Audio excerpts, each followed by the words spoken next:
Good morning guys. तो ये organelles का अगला लेक्चर जिसमें पढ़ेंगे हम लाइसोसोम। लाइसोसोम बहुत ही इम्पोर्टेंट ऑर्गेनेल्स है और बहुत ही खतरनाक ऑर्गेनेल्स है जो हमारी बॉडी को काफ़ी डिसीज से बचाता है, खास करके कैंसर सेल और बहुत सारी सेलों से। तो उसी के पॉइंट टू पॉइंट बात करते हुए आगे बढ़ते हैं। तो जो भी न्यू स्टूडेंट है चैनल को सब्सक्राइब अवश्य कर ले। ये लाइसोसोम होता क्या है? इसको दूसरा नाम होता है सुसाइड बैग। तो जैसे नाम से ही समझ में आ रहा होगा, इसकी जो नेचर होता है ना, बिल्कुल आतंकियों जैसा होता है। क्या वो उसमें नहीं है आइटम RDX लगाई इन्होंने अपने बॉडी से बांध के और लोगों को उड़ा देते हैं, उसी तरीके से ये क्या करता है, लाइसोसोम करता है। क्वेश्चन कभी कभी कंपटीशन में ऐसे आ जाता है। ये सभी एग्जाम, बायोलॉजिकल जितने भी एग्जाम है, सभी एग्जामों से के पॉइंट व्यू से बहुत ही इंपॉर्टेंट पार्ट्स हो जाता है। एग्जाम में ये आ जाता है सुसाइड बैग किसे कहते हैं। तो सुसाइड बैग किसे कहते हैं? लाइसोसोम को सुसाइड बैग कहते हैं। ठीक है, तो छोटे छोटे लेक्चर हैं, मैंने जल्दी से कवर करते हुए चलते हैं। जैसे लाइसोसोम, नाम से ही क्लियर हो रहा है। लाइसो, लाइसो मीन्स क्या है? डाइजेस्टिव, पाचन, पचाना। और सोम मीन्स क्या है? बॉडी। किसको पचाना? बॉडी को पचाना। तो कैसे पचाता है ये लाइसोसोम? की एक साइंटिस्ट थे जिनने इसकी डिस्कवरी की थी।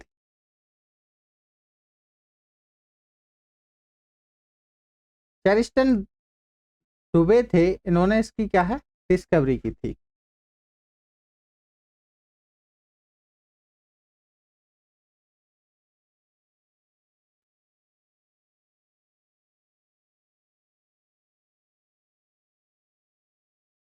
चेरिस्टन दुबे ने 1955 में और सन 1974 में डी डुबे ने इसकी खोज की के लिए इन्हें क्या है, नोबेल प्राइज तक मिला था। ये नोबेल प्राइज कितने लोग जानते हैं? कमेंट सेक्शन में अवश्य बताएं। ये वो प्राइज है जो हर किसी को नहीं मिलता। ये उन लोगों को मिलता है जो एक ही बहुत ही अलग हटके काम करते हैं। ऐसा नहीं है कि कोई भी आज के जो अनपढ़ कवर किए हुए बैठे हैं पूरे कंट्री को, उन लोगों को नोबेल प्राइज मिल जाए। ये उन लोगों को मिलता है जो मानव हित में कार्य करते हैं। जैसे अभी की बात करें, रिसेंटली ह्यूमन इवोल्यूशन में सविता पाबो को मिला है। आप देखिए गूगल करके, ये नोबेल प्राइज बहुत ही अच्छा बड़ा प्राइज है। तो हम उस पर बात करते हुए नहीं आगे बढ़ते हैं। तो जो डी डुबे को क्या है, नोबेल प्राइज 1974 में प्रदान किया गया। ये अधिकतर एनिमल सेल्स में क्या है, मुख्य रूप से एंजाइम रिएक्शन करने वाली सेल्स में, जैसे अग्न्यास है। अग्न्यास है को क्या बोलते हैं? पेनक्रियास। पेनक्रियास में मिलता है liver, brain, thyroid, kidney etcetera में पाए जाते हैं। इसकी लेयर की बात की जाए, ये क्या है, लिपिड लेयर है इसकी। ये क्या है, मेम्ब्रेन है। हाइड्रोलाइटिक एंजाइम्स मिक्सचर है इसके पास। ग्लाइकोलेटेड मेम्ब्रेन्स, ट्रांसपोर्ट प्रोटीन्स है। ये करता क्या है, जैसे उसे लगा सेलों में क्या करता है, ये अपने आप को सुसाइड कर लेता है, जिससे क्या है, जो खतरनाक इन्फेक्टेड सेल होती हैं वो क्या है, खत्म हो सके। कैसे काम करता है? जैसे मान लो ये सेलों के ग्रुप में है, होता किस पे है, ये सेलों में होता है अंदर। ये क्या है, सेलों का ग्रुप, इसे क्या बोला जाता है, टिश्यूज बोला जाता है। अब मान लो इस वाली सेल में है, ये एक सेल के अंदर प्रेजेंट होता है। अब उसे लगा के पड़ोस वाली सेल खतरनाक है, तो ये क्या करता है, अपने आप को ही खत्म कर लेता है और आसपास की सेल भी यहाँ की उसकी वजह से क्या हो जाती हैं, खत्म हो जाती हैं। और इसीलिए इसे क्या बोला जाता है, सुसाइड बैग। और जिसकी वजह से क्या होता है, वो इन्फेक्शन होने से बच जाता है। जैसे इसकी बात करें स्ट्रक्चर की, तो लाइसोसोम की में अधिकतर ये क्या है, गोलाकार होता है, अनियमित आकार का, तो लगभग 0.2 म्यू से 0.8 म्यू व्यास के होते हैं।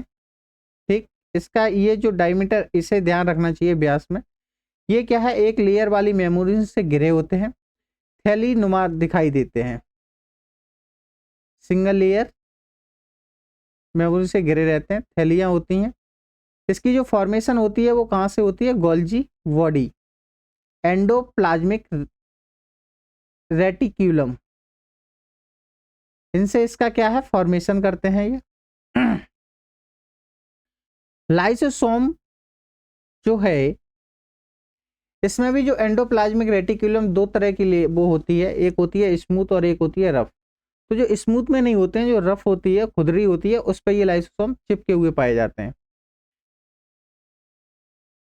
ये इस तरीके से जो ये बॉडी थी,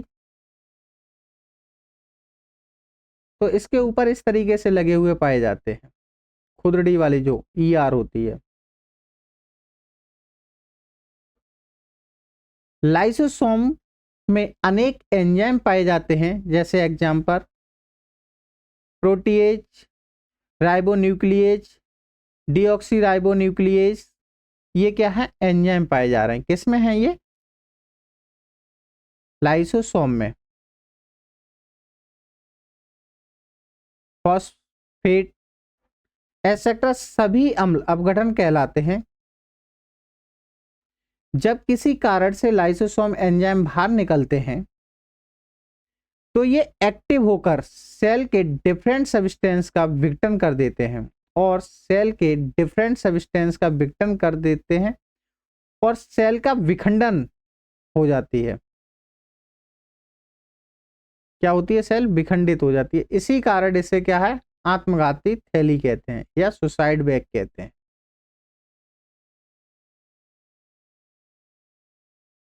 ठीक,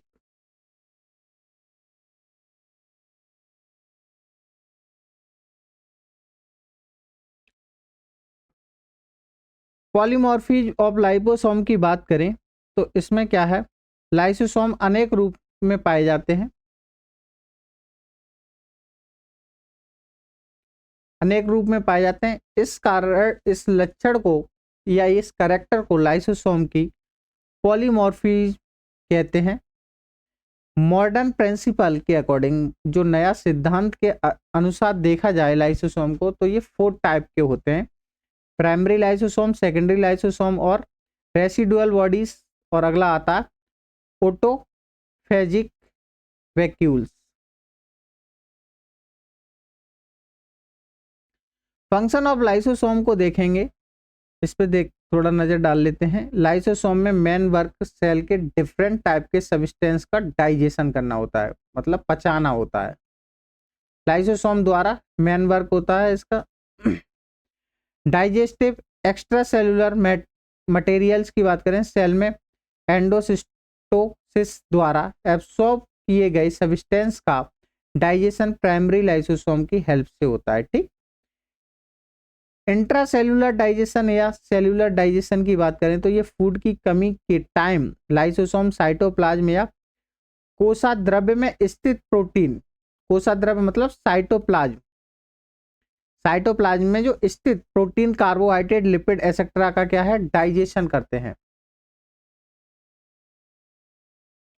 ऑटोलाइसिस की बात करें तो ये क्या है, आवश्यकता अनुसार लाइसोसोम कभी कभी क्या है, स्वयं फटकर रोगग्रस्त क्षतिग्रस्त सेल को नष्ट कर देते हैं। तो इससे क्या है, काफी कैंसर सेलों से हम बच सकते हैं।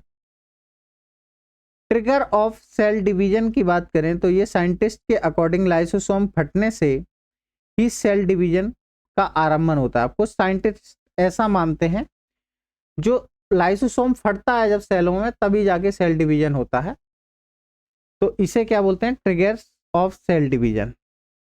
तो इस तरीके से आपका लाइसोसोम का बेस क्लास कंप्लीट हुआ, शॉर्ट क्लास। कैसा लगा वीडियो कमेंट सेक्शन में अवश्य बताएं, और चैनल को अभी सब्सक्राइब नहीं किया हो तो सब्सक्राइब कर लें और तैयारी करते रहें ऑल बायोलॉजिकल एग्जाम की, चाहे नीट, नेट, BSc 12 किसी भी एग्जाम की हो।